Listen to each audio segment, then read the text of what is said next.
Hola, ¿cómo están? Muy buenas tardes, tengan todos ustedes. Sean bienvenidos a su programa Volviendo a Dios. Es un gusto saludarlos. Te vamos a dar nuestros números en cabina. Gracias por acompañarnos. La semana pasada, si estuviste con nosotros, leímos y estudiamos Mateo 11 y Mateo 12. Si recuerdas, Jesús terminó hablando del pecado imperdonable. Y luego les dijo a los hipócritas que no les daría más señal, más que la señal de Jonás.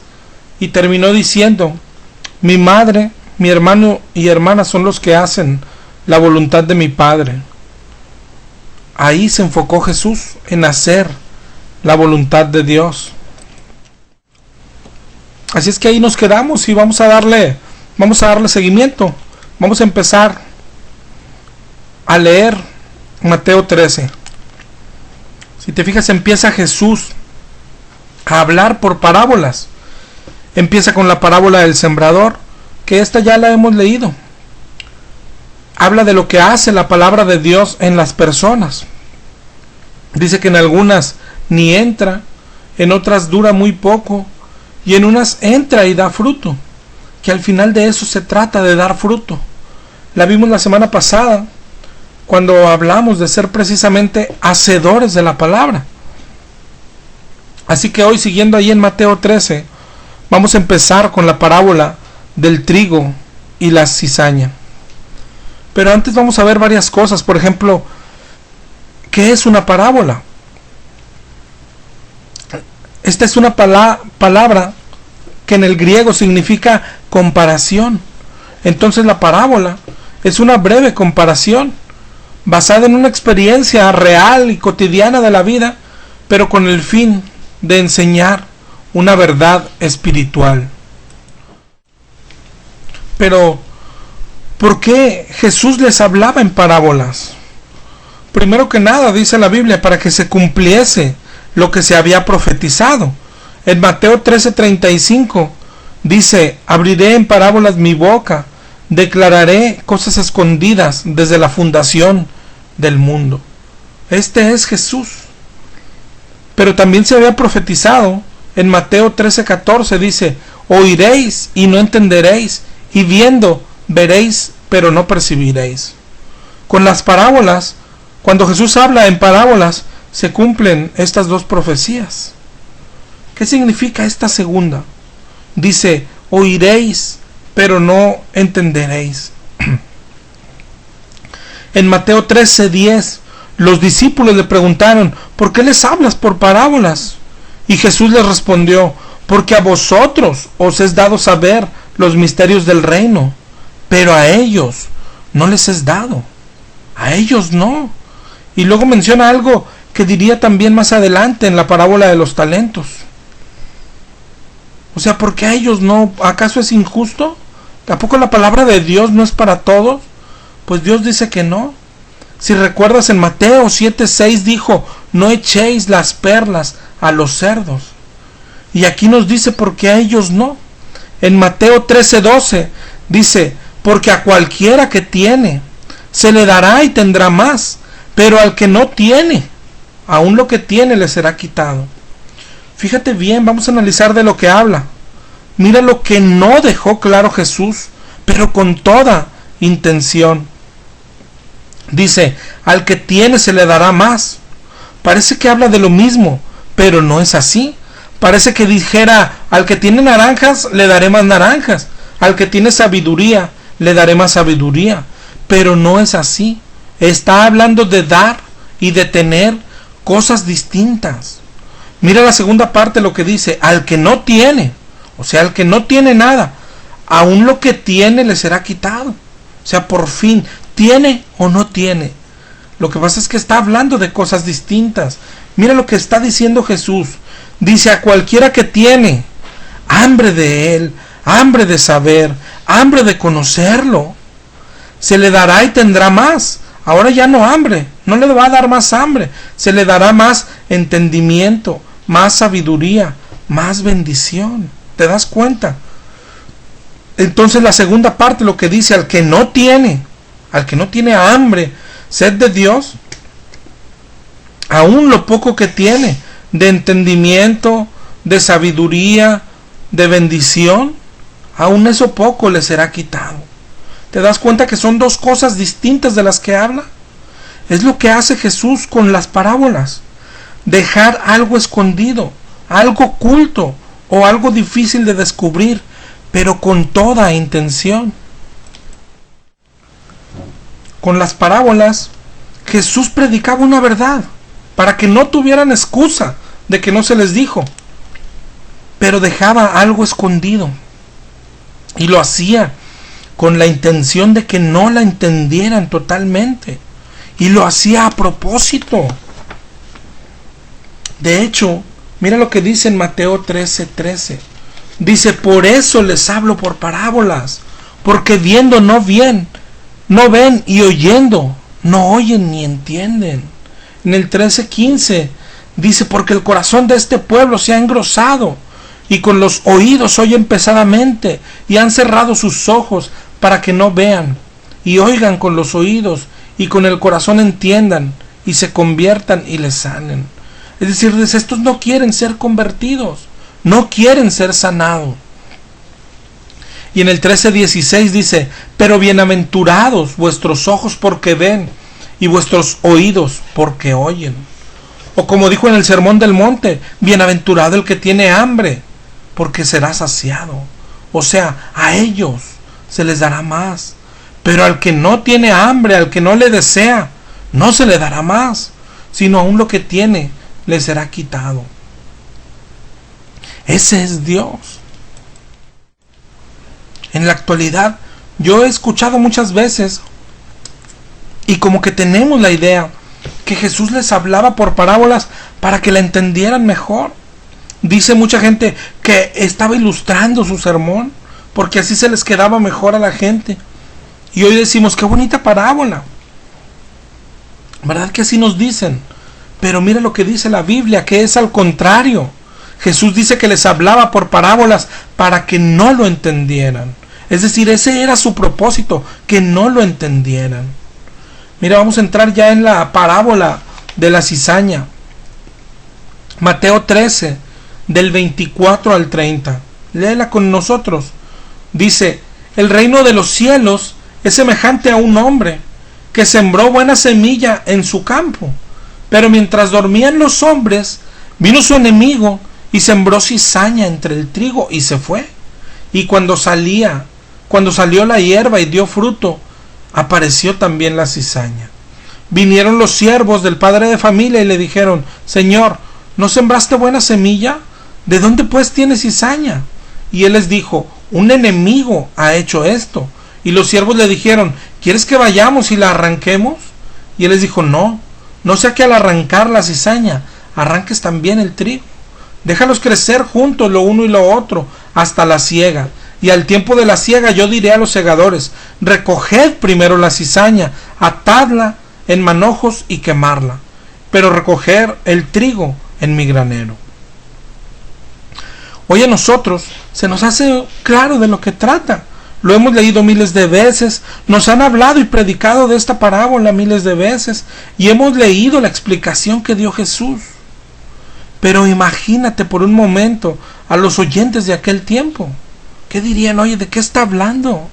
¿Cuál trigo? ¿Cuál cizaña? ¿Cuál campo? ¿Qué tiene que ver esto con nosotros?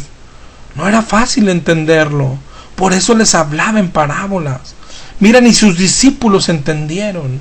En Mateo 13:36 le dijeron a Jesús, explícanos la parábola de la cizaña. No era fácil entenderlas. Y Jesús se las explicó. En Mateo 13, del 36 al 43, Jesús dice, el que siembra la buena semilla es el Hijo del Hombre. O sea, soy yo, Jesús. Ese es el que siembra la buena semilla. El campo es el mundo. La buena semilla son los hijos del reino. Y la cizaña son los hijos del malo.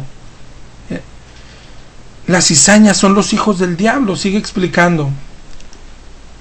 El enemigo que la sembró es el diablo. La siega es el fin del siglo. Y los segadores son los ángeles. Ahora mira, vamos a ver otra vez la parábola. Después de que Jesús explica ¿A qué se refiere cada cosa? Vamos a ver lo que quiere decir. La parábola diría: Dios puso sus hijos en el mundo, hijos de Dios, pero el enemigo, el diablo, sembró sus hijos, hijos del diablo, entre los hijos de Dios, y así están juntos, mezclados, los hijos del diablo con los hijos de Dios. Vinieron entonces los siervos, los ángeles, y dijeron al Señor: ¿no habías puesto a tus hijos en el mundo? ¿De dónde salieron estos hijos del diablo? Y los siervos le dijeron: ¿quieres que vayamos y los arranquemos? Y Dios les dijo: no sea que al arrancar a los malos arranques también algunos buenos. Mejor déjalos crecer juntos, los buenos y los malos, hasta el fin del mundo, hasta el día del juicio. Y en ese día yo diré a mis ángeles: recojan primero a los malos, a los hijos del diablo, para quemarlos. Luego recojan a mis hijos y pónganlos en mi casa. ¿No hubiese sido más claro si Jesús lo hubiera dicho así? Claro que sí, pero a ellos no les era dado saber los misterios del reino. ¿Por qué? Porque no tenían hambre de Dios. Pero yo creo que después que se le explicó a sus discípulos, ya está bastante clara. El campo se refiere a este mundo. Y dice la parábola que hay hijos del diablo y que hay hijos de Dios, que están mezclados en las colonias, en las plazas, en las escuelas, en los colegios, en las fábricas, en las oficinas. Están mezclados también en las iglesias. En todos lados siempre habrá hijos de Dios y también hijos del diablo. Dios sabe quiénes son. A Él no se le puede engañar. Aunque la cizaña se parece tanto al trigo, a Dios no se le puede engañar. Dios lo sabe diferenciar. Nosotros no. Nosotros creceremos buenos y malos, mezclados. Por eso a veces nos preguntamos: oye, ¿por qué pasa todo lo que está pasando? ¿Por qué permite el mal? ¿Por qué el engaño? ¿Por qué Dios no hace algo? ¿Sabes? Porque aquí dice: Dios no va a separar el trigo de la cizaña hasta el fin del mundo. Los va a dejar crecer, los malos con los buenos, pero aquel día los separará, unos al fuego y otros a su reino. El 13:40 en adelante, mira, dice: de manera que como se arranca la cizaña y se quema en el fuego, así será en el fin de este siglo. Enviará el Hijo del Hombre a sus ángeles, recogerán a todos los que sirven de tropiezo y a los que hacen iniquidad, y los echarán en el horno de fuego. Allí será el lloro y el crujir de dientes. Y entonces los justos resplandecerán como el sol en el reino de su Padre. Mira cómo después de que Jesús nos la explica, no es tan difícil de entender. Pero aunque ellos la hubiesen entendido, ¿sabes qué hubiera pasado? Lo mismo que está pasando con nosotros. Lo que está pasando contigo, ahorita que la estamos leyendo, ahorita que me estás escuchando. ¿Cuánta gente dice: ah, mira, los hijos del diablo serán echados al fuego, y nosotros, los hijos de Dios, entraremos en su reino? ¡Qué padre! ¿Verdad que así pensamos? Si yo te preguntara a ti que me escuchas: oye, ¿tú eres hijo del diablo o eres hijo de Dios? Todos diríamos: qué pregunta tan tonta, claro que soy hijo de Dios. Pero yo te pregunto: ¿por qué lo dices? ¿Cómo sabes que eres hijo de Dios? ¿Por qué dices que eres hijo de Dios? ¿En qué te basas? ¿Cómo sabes si eres trigo o eres cizaña? Esto no es exclusivo de religiones. Todas las religiones piensan así. Algunos enseñan: todos somos hijos de Dios. Yo creo que tú lo has escuchado. Todos pensamos que somos hijos de Dios. Todos estamos seguros que vamos al cielo. Pero tú que dices ser hijo de Dios, ¿en qué te fundamentas? La Biblia no enseña eso. La palabra de Dios dice que Dios solo tiene un hijo, que es Jesús, y a todos los demás nos da oportunidad de ser adoptados. Pero Él es el que nos adopta. Él sabe a quién, por qué, cuándo. Eso no depende de nosotros. Muchos, cuando les preguntamos, ¿Cómo sabes que eres hijo de Dios? Dicen, es que ya me convertí. ¿Y cómo se convierte uno? Es que un día me arrepentí de mis pecados. Sí, pero ¿y el pecado de hoy? ¿Y el de ayer? Otros dicen, es que recibí a Cristo en mi corazón. ¿Y cómo lo recibes? ¿Con una oración? ¿Estás seguro que así se recibe a Cristo? Muchos dicen, porque voy a la iglesia. Ir a la iglesia nos hace hijos de Dios. Piénsalo. Muchos van a decir, es que yo creo en Dios. Ve a una cantina, a un prostíbulo, todos te dirán que creen en Dios. De hecho, la Biblia dice que el diablo también cree y tiembla. Otros dicen, pero es que mi pastor me lo dijo. Y en lo que dice un hombre, ¿confías? Hay muchas respuestas como estas. ¿Cuál es tu respuesta? ¿Por qué te crees salvo? ¿Por qué te crees hijo de Dios? Vamos a ver lo que dice la Biblia al respecto. ¿Quiénes son los hijos de Dios? Y mejor, luego vamos a examinarnos, a compararnos contra lo que la Biblia dice. Y vamos a respondernos si somos o no hijos de Dios. Hace poquito leímos en Mateo 5, en el 5:44, que dice, amad a vuestros enemigos, bendecid a los que os maldicen, hacer bien a los que os aborrecen, y orad por los que os ultrajan, para que seáis hijos de vuestro Padre que está en los cielos. ¿Tú haces esto? ¿Haces bien al que te aborrece? ¿Oras por los que te ultrajan? ¿Amas a tu enemigo? Si no lo haces, ¿por qué te dices hijo de Dios? Luego dice que Dios hace salir el sol sobre malos y buenos, y que hace llover sobre justos e injustos. Esto por aquellos que tienen ideas de que, oye, me está yendo bien, ha de ser porque Dios está contento conmigo, o al contrario, dicen, te está yendo mal, porque no te acercas a Dios. O al cristiano le decimos, te va mal, pero porque has de tener algún pecado escondido. Sabes que no es así. Si se tratara de eso, los ricos serían los más bendecidos y tendrían el cielo asegurado. Pero Jesús dice, es más fácil que entre un camello en el ojo de una aguja. Dios dice aquí lo mismo que en la parábola de la cizaña. La cizaña y el trigo crecerán juntos. Dios hará llover sobre buenos y malos. A los hijos del diablo y a los hijos de Dios les podrá ir bien o mal en lo económico. Los buenos y los malos se enfermarán, sanarán, llorarán, reirán. Es decir, no se recibe la recompensa aquí, ni el malo recibe su castigo aquí. Eso está preparado para aquel día. No se podrán diferenciar por nada de esto. Buenos y malos dirán que creen en Dios. Buenos y malos irán a la iglesia. Serán muy parecidos. Pero el fin del mundo serán separados. Los hijos del diablo irán al fuego y los hijos de Dios al reino. ¿Tú de quién eres hijo? ¿Cómo puedes asegurarlo? En Mateo 7:21 dice, no todo el que me dice Señor entrará en el reino de los cielos, sino el que hace la voluntad del Padre que está en los cielos. Tiene mucho que ver con lo que hemos hablado las últimas 2 semanas. Hacer la voluntad de Dios, ser hacedores y no tan solo oidores de la palabra.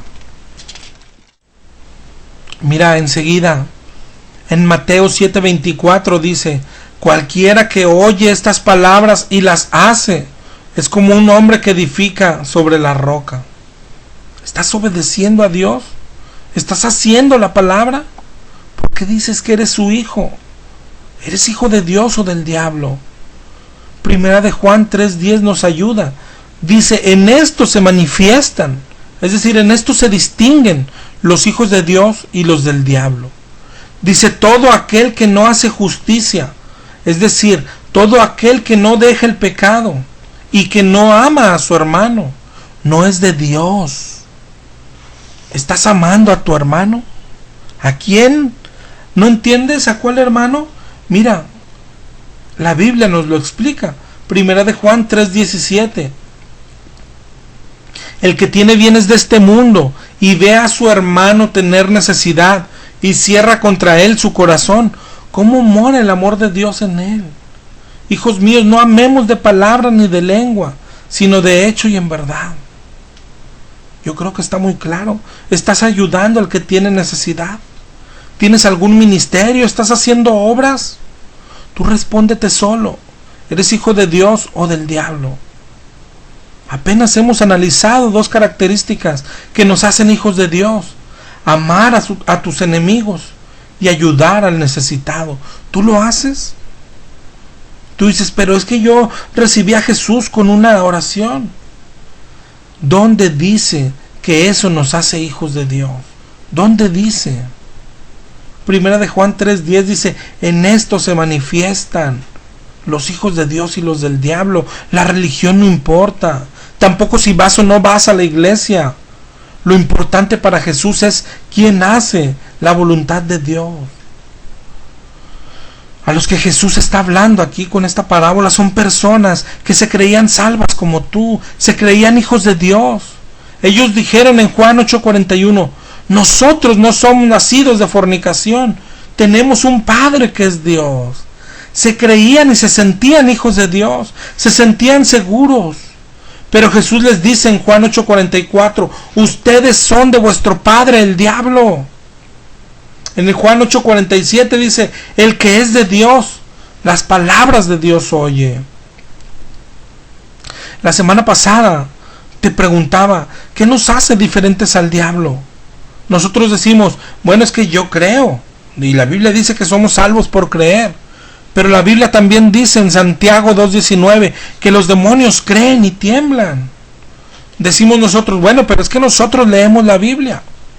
La palabra de Dios muestra en Mateo 4:6 que el diablo se sabe la Biblia. Tentó a Jesús mencionándole la Biblia. Nosotros decimos, bueno, pero es que nosotros vamos a la iglesia. La Biblia habla de que un día, y que ya estamos viviendo, el diablo estará en el templo. Se sentará en el templo, dice en el libro de Segunda de Tesalonicenses. Se hará pasar por Dios. El diablo está en nuestras iglesias. Nosotros decimos, bueno, pero es que nosotros conocemos a Dios. El diablo lo conoció mucho más de cerca que tú y que yo. El diablo estuvo en el cielo con Dios. Era uno de sus arcángeles. Mira a Judas, también cómo conocía a Jesús. Estuvo más cerca de Jesús de lo que hemos estado nosotros jamás. No basta decir yo creo, no basta decir conozco a Dios, no basta decir que voy a la iglesia ni leer la Biblia. ¿Sabes qué es lo que nos hace diferentes al diablo? Nuestros actos, nuestras obras. El diablo hace lo que a Dios le molesta, lo que contradice a Dios. ¿Y tú qué estás haciendo? ¿Estás agradando a Dios? La Biblia dice en Santiago 4:17, el que sabe hacer lo bueno y no lo hace, le es pecado. Si no estás haciendo nada, si no estás haciendo obras, ¿por qué te dices hijo de Dios? Nuestras obras nos distinguen como hijos de Dios. ¿Tú crees que porque vas a la iglesia los domingos, o porque un día hiciste una pequeña oración, o porque tu pastor te lo dijo un día, eres salvo o eres hijo de Dios? ¿Sabes? Estás construyendo en la arena. Date cuenta y recapacita. Las obras son las que nos distinguen, nuestros actos. Claro que sé que la Biblia dice, no se es salvo por obras. Pero yo no estoy diciendo eso. Estoy diciendo que los hijos de Dios, los que fueron adoptados y salvados por su gracia, tienen varias características, pero la mayor de ellas es que hacen obras, hacen buenas obras. Para eso fueron rescatados, para eso fuimos salvados. Efesios 2 del 8 al 10 dice, porque por gracia sois salvos, por medio de la fe, don de Dios, no por obras, para que nadie se gloríe.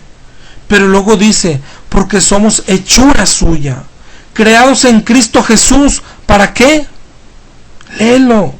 Efesios 2 del 8 al 10. Para buenas obras, las cuales Dios preparó de antemano, para que anduviésemos en ellas. El hacer obras no es para para salvarnos.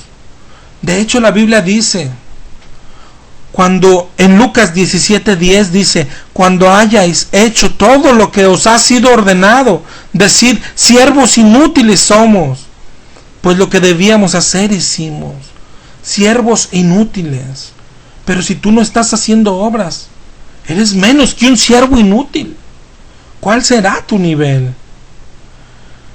El trigo se diferencia de la cizaña por su fruto, por sus obras.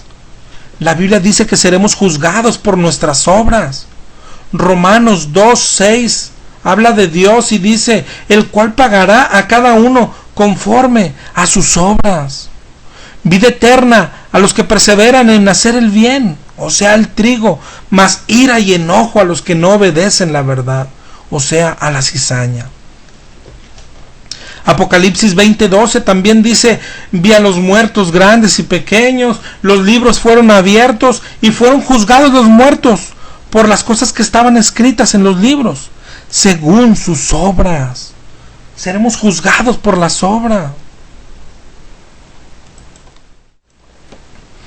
Tú dices, yo soy salvo por fe. La Biblia dice en Santiago 2:14, ¿de qué aprovechará si alguno dice que tiene fe y no tiene obras? ¿Podrá esa fe acaso salvarle? En el 2:17 dice, la fe sin obras es muerta. No se ve en la Biblia a nadie que Dios haya llamado a no hacer nada. Y por si no entiendes de qué obras habla, miren el 2:15, lo deja muy claro, de las obras de caridad. En el 2:15 de Santiago dice, si un hermano tiene necesidad del mantenimiento del día y tú le dices, id en paz, pero no le das lo que necesita, ¿de qué aprovecha? Y hoy es lo que hacemos. Alguien está en apuros y le decimos, voy a orar por ti, hermano, voy a estar orando. Vamos a estar orando, orando. Ayúdale, dale lo que necesita. Mateo 7:19 dice, todo árbol que no da buen fruto será echado al fuego, como la cizaña. ¿Cuál es tu fruto? Piénsalo. Tú dices, pero ¿a poco es pecado no hacer obras? ¿Tú qué crees? ¿El pecador a dónde va? Mira lo que dice Jesús en Mateo 25:31. Dice, cuando el Hijo del Hombre venga en su gloria, se sentará en su trono y serán reunidas las naciones y apartará los unos de los otros. ¿Te das cuenta? El trigo de la cizaña. Sigue diciendo, pondrá las ovejas a su derecha, o sea el trigo, y los cabritos a la izquierda. ¿Y cómo los distinguirá? A los de la derecha les dirá, venid benditos de mi Padre, heredad el reino preparado para vosotros. ¿Por qué? Porque tuve hambre y me diste de comer, tuve sed y me diste de beber, estuve desnudo y me cubriste, enfermo en la cárcel y me visitaste. Ellos le preguntarán, ¿cuándo hicimos todo esto? Y mira el 25:40 de Mateo. Mateo 25:40, míralo ahí en tu Biblia. El Rey les dirá, Jesús les dirá, cuando lo hiciste con uno de estos pequeños, conmigo lo hiciste. Y para los que preguntan, ¿pero será pecado no hacer obras? Miren lo que dice del 25:41 en adelante. Dice, dirá a los de la izquierda, a la cizaña, apartaos de mí, malditos, al fuego eterno. ¿Por qué? Porque tuve hambre y no me diste de comer, tuve sed y no me diste de beber, estuve desnudo y no me cubriste. Ellos también le preguntarán, y el Rey les dirá, en cuanto no lo hiciste a uno de estos más pequeños, tampoco conmigo lo hiciste. E irán al castigo eterno y los justos a la vida eterna. ¿Te das cuenta? El trigo, los que hacen obras; la cizaña, los que no las hacen. Contéstate tú mismo, ¿eres trigo o cizaña? ¿Eres hijo de Dios o del diablo? Sé honesto, no te empeñes, no seas necio. Analiza tu vida honestamente, no te engañes a ti mismo y responde. Y si no estás haciendo obras, arrepiéntete y empieza a hacerlas. Nunca es tarde. El Señor te está dando cada día una oportunidad. Tienes que nacer de nuevo, si no tu final será como la cizaña. En Mateo 13:47 dice: asimismo el reino de los cielos es semejante a una red que echada al mar recoge toda clase de peces, y una vez llena la sacan a la orilla, y sentados recogen lo bueno en cesta, y lo malo lo echan fuera. Así será el fin del siglo. Saldrán los ángeles y apartarán a los malos de los justos, los echarán en el horno de fuego. Allí será el lloro y el crujir de dientes. Examínate. Segunda de Corintios 13:5 dice: examinaos a vosotros mismos a ver si estás en la fe. Probaos a vosotros mismos. Tenemos que examinarnos a través de la palabra de Dios. ¿Cómo sabes que eres hijo de Dios? ¿En qué estás poniendo tu confianza? Hoy el cristiano es tan dependiente de un pastor. ¿Y qué tiene de malo? Casi nada. Que así no es la vida cristiana. Le pedimos consejo para todo, le pedimos que haga oración por nosotros, le preguntamos si podemos cambiar de trabajo, de casa, de coche, hasta de novio. Le preguntamos si podemos ir a una fiesta o no, si podemos vestirnos de este modo o no. Eres guiado por el pastor. Pero la Biblia dice en Romanos 8:14, todos los que son guiados por el Espíritu de Dios, esos son hijos de Dios.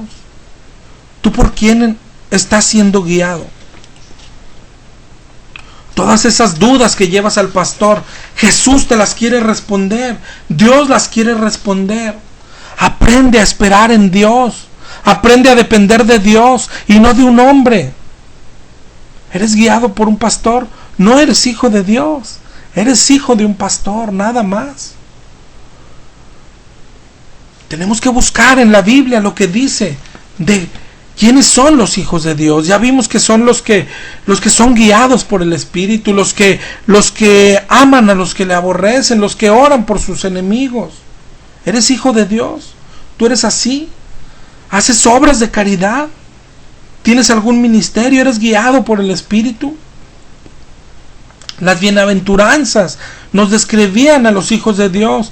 Decían: el que sufre, el que es humilde, el que es manso, el que es misericordioso. En Mateo 5:9 dice: ellos serán llamados hijos de Dios. ¿Qué te hace hijo de Dios? ¿Por qué dices que eres hijo de Dios? Mira, hay otro versículo que dice: ¿quiénes son los hijos de Dios? Hebreos 12:7. Si soportas la disciplina, Dios te trata como hijo. Pregúntate tú mismo: ¿soportas la disciplina? ¿Qué haces cuando estás en prueba? ¿No andas buscando quien ore por ti? ¿No te la pasas orando y rogando a Dios que te retire la prueba? ¿Verdad que no te gusta sufrir? No soportas la disciplina. No eres hijo de Dios. El hijo, por lo regular, quiere parecerse a su papá. Tú pregúntate: ¿te pareces a Dios? ¿Te pareces a Jesús? ¿Lo estás imitando? Compara tu vida con la de Jesús. ¿Se parece en algo? Vamos a ver otro de los versículos que nos habla de quiénes son los hijos de Dios. Y sabes, yo creo que es el que más nos ha confundido. Juan 1, del 11 al 13, dice: a todos los que le recibieron, a los que creen en su nombre, les dio potestad de ser hechos hijos de Dios, los cuales no son engendrados de sangre, ni de voluntad de carne, ni de voluntad de varón, sino de Dios. Dice: a todos los que le recibieron. ¿Sabes? De aquí es donde han sacado una de las doctrinas más peligrosas. Mata más gente que la prosperidad o las campañas, más que cualquier otra falsa doctrina. Seguramente tú has escuchado la invitación: ¿quieres recibir a Jesús? Como alguien que tú aceptas cuando quieres. Y alguien podría responder: no, yo ahorita no. Luego, no sé si tal vez tú te hiciste cristiano con una invitación así. ¿Quieres recibir a Jesús? Por eso hay otros irrespetuosos que contestan cuando les pregunto: ¿quieres recibir a Jesús? Bueno, depende, ¿qué me va a dar? Si tú viniste a Jesús con una invitación así, es muy probable que hayas venido a un Jesús falso. El Jesús verdadero no se recibe haciendo una pequeña oración guiada. Entonces, ¿cómo se recibe a Jesús? Mira lo que dice el verso: a todos los que le recibieron, a los que creen en su nombre. Lo mismo dice Juan 3:16: de tal manera amó Dios al mundo que dio a su Hijo unigénito para que todo aquel que en él cree. Recibirlo implica varias cosas, pero la primera es creer. Aún otro de los versículos que nos confunden, como Romanos 10:9, dice lo mismo. Dice que si confesares con tu boca que Jesús es el Señor, y muchos dicen, bueno, lo confieso y soy cristiano. Pero mira lo que sigue, dice, y creyeres en tu corazón que Dios le levantó de los muertos. Así que lo primero es creer. Y no solo decir, creo, ni creer que existió. Ahí Romanos 10:17 nos dice qué es lo que debes de creer. Romanos 10:17 dice, la fe viene por el oír, y el oír por la palabra de Dios. Hay que creer la palabra de Dios. Eso es creer en Dios.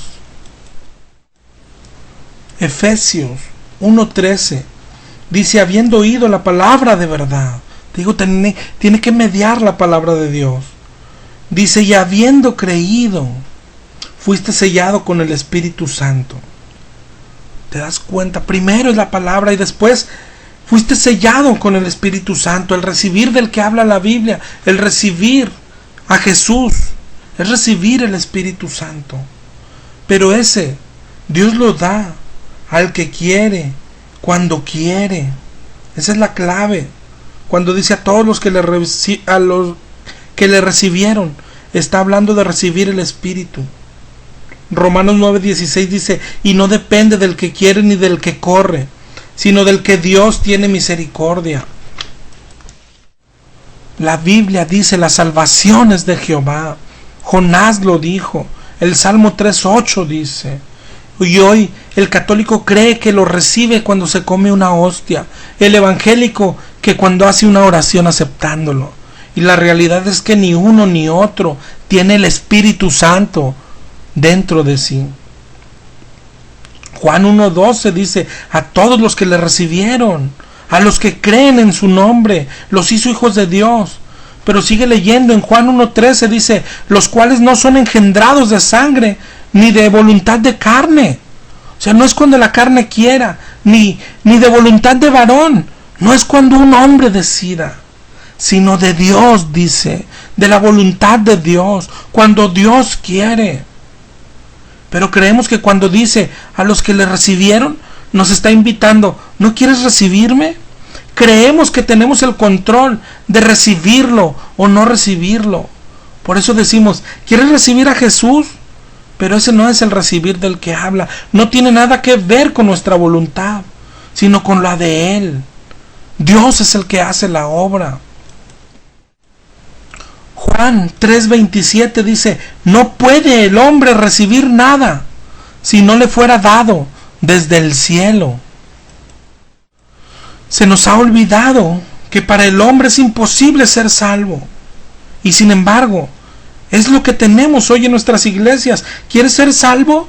Solo haz esta oración. ¿Quieres recibir a Jesús? Solo firma esta tarjetita. Y nos creemos salvos. Y las iglesias se nos llenan de gente que se creen salvas. Porque así nos lo dicen. Porque así nos declara el pastor. Ya eres salvo. Y nunca lo dudes. Pero lo importante es Jesús, ¿qué opina? ¿Qué dice Jesús? ¿Ya te bautizó con su Espíritu? Esa es la opinión que cuenta. Cuando Jesús te bautiza con su Espíritu, es cuando declara de ti lo que dijo de un día de Jesús. Precisamente cuando descendió el Espíritu sobre Jesús, Dios dijo, este es mi Hijo amado. Yo escucho a los cristianos decir, yo ya acepté a Jesús. Ese no es el problema. La pregunta es, ¿pero Él ya te aceptó? Eso es lo que cuenta. No si ya hiciste tu oracioncita. La salvación es de Dios. La salvación está en Él. Dice la Biblia, en ningún otro hay salvación. Primera de Juan 5:11 dice, este es el testimonio, que Dios nos ha dado vida eterna, y esta vida está en su Hijo. El que tiene al Hijo tiene la vida, y el que no tiene al Hijo de Dios no tiene la vida. Tienes que preguntarte, ¿tienes al Hijo de Dios? ¿Tienes a su Espíritu Santo dentro de ti? ¿Ya fuiste bautizado y lleno por su Espíritu? Mientras no hayas sido bautizado por el Espíritu de Dios, no eres hijo de Dios. Aunque vayas a la iglesia todos los domingos, aunque te hayas bautizado en agua, ese bautizo no salva. Aunque hayas hecho una oración aceptándolo, aún no eres hijo de Dios, aunque cumplas todos los sacramentos de tu iglesia. Y piensa, si no eres hijo de Dios, ¿de quién eres hijo? No se puede ser neutral. Jesús dijo, el que no está conmigo, está contra mí. Tienes que nacer de nuevo, tienes que recibir su Espíritu. Pídeselo, clama a Él, y Él te responderá. Dice, un corazón contrito y humillado Él no desprecia. Pero mientras no tengas el Espíritu, tu vida corre peligro. No eres hijo de Dios, no te engañes, no te enojes, deja de engañarte, deja de creer todo sin investigar, deja de poner tu confianza en una religión, en un pastor o en cualquier persona. No pongas tu confianza en una pequeña oración, ni en sacramentos, ni en ritos. Examínate. La Biblia dice que hay camino que al hombre le parece derecho, pero su final es camino de muerte. Y en Mateo 7 dice Jesús, muchos me dirán, Señor, pero yo les diré, nunca los conocí, apártense de mí. ¿No te preocupa eso? Tú dices, ya me convertí un día, hice una oración, me dijeron que Dios tiene un plan maravilloso, que Dios me iba a arreglar toda la vida. ¿Quién no vendría con esas promesas? Por eso se hacen cristianos. Lamento decirte que viniste a un Dios equivocado. Te trajeron a un Dios falso. Necesitas convertirte al Dios de verdad, al Dios de la Biblia, aunque tengas 30 años yendo a una iglesia cristiana. No creas todo lo que te dice la iglesia, no creas todo lo que te dice tu pastor. Yo no quiero que me creas a mí, ni nos conocemos. Lo que trato de hacer es decirte que tienes que volver a la palabra de Dios. Tienes que volver a la Biblia por tu cuenta. Primera de Juan 4:1 dice, probar a todo espíritu, a ver si es de Dios. ¿Por qué? Porque muchos falsos profetas han salido por el mundo. El diablo quiere engañarte. Hay iglesias que quieren engañarte. Hay pastores que quieren engañarte. Pero lo más triste es que a veces ni batallan. Nosotros nos engañamos a nosotros mismos. Dios demanda mucho más de lo que estás haciendo. Estás jugando al cristiano y tu final será terrible. Lee la Biblia y contéstate tú mismo. Con lo que hoy leímos, lo que dice de los que son hijos de Dios, contéstate a ti mismo. ¿Estás orando por tu enemigo? ¿Estás haciendo obras? ¿Estás siendo guiado por el Espíritu Santo? ¿Estás imitando a Jesús? ¿Eres como Jesús? ¿Tu vida refleja a Jesús? Y tú mismo contéstate, ¿eres trigo o eres cizaña? Nos escuchamos el próximo jueves por la MR 1140 a las 6 de la tarde. Dios te bendiga.